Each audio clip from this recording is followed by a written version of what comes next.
ইসরায়েলের কর্মকাণ্ডে হতবাক বিশ্ববাসী।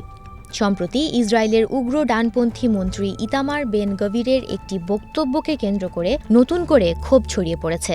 সোমবার দেশটির সংবাদ মাধ্যম আর্মি রেডিওকে দেয়া সাক্ষাৎকারে তিনি বলেন, সম্ভব হলে পবিত্র আল আকসা মসজিদ প্রাঙ্গণে তিনি একটি সিনাগগ বা ইহুদি উপাসনালয় তৈরি করবেন। তার এই বক্তব্য নিয়ে সৌদি আরব, কাতার, জর্ডান সহ অনেকে ক্ষোভ জানাচ্ছে। প্রশ্ন উঠেছে ইসরায়েল সরকারের নীতিমালা নিয়েও।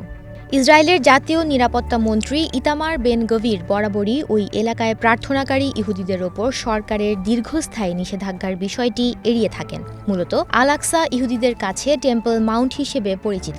ইসরায়েল অধিকৃত পূর্ব জেরুজালেমে অবস্থিত আল আকসা মসজিদ সারা বিশ্বের মুসলিমদের কাছে তৃতীয় পবিত্রতম স্থান হিসেবে বিবেচিত। এটি ফিলিস্তিনের জাতীয় পরিচয়ের প্রতীক, এমনকি ইহুদিদের কাছেও পবিত্রতম স্থান হিসেবে বিবেচিত। আল আকসা মসজিদ প্রাঙ্গণটি জর্ডান তত্ত্বাবধান করে থাকে, তবে সেখানে কাদের প্রবেশাধিকার থাকবে তা ইসরায়েলি নিরাপত্তা বাহিনী নিয়ন্ত্রণ করে থাকে। ইহুদি এবং অন্য অমুসলিমদের নির্দিষ্ট সময়ের জন্য আল আকসা প্রাঙ্গণে যাওয়ার অনুমতি দেওয়া হয়, তবে তাদের সেখানে প্রার্থনা বা ধর্মীয় প্রতীক প্রদর্শনের কোনো অনুমতি নেই।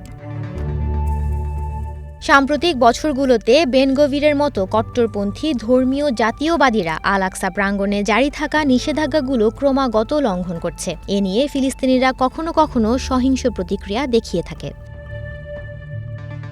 এছাড়া আর্মি রেডিওকে দেয়া সাক্ষাৎকারে আল আকসা প্রাঙ্গণে বেন গভির বলেন, আমার চাওয়া অনুযায়ী যদি আমি কিছু করতে পারতাম তবে আমি ওই জায়গায় একটি ইসরায়েলি পতাকা লাগাতাম।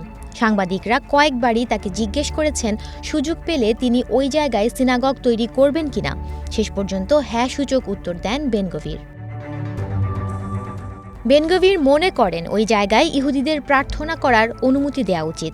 আরবরা যেখানে চায় সেখানে প্রার্থনা করতে পারে, সুতরাং ইহুদিদেরও যেখানে খুশি সেখানে প্রার্থনা করার সুযোগ থাকা উচিত। তার দাবি, বর্তমান নীতিমালা ইহুদিদের এই স্থানটিতে প্রার্থনা করার অনুমতি দেয়। বেন গভিরের বক্তব্যের বিরুদ্ধে প্রতিক্রিয়া জানিয়েছে জর্ডান।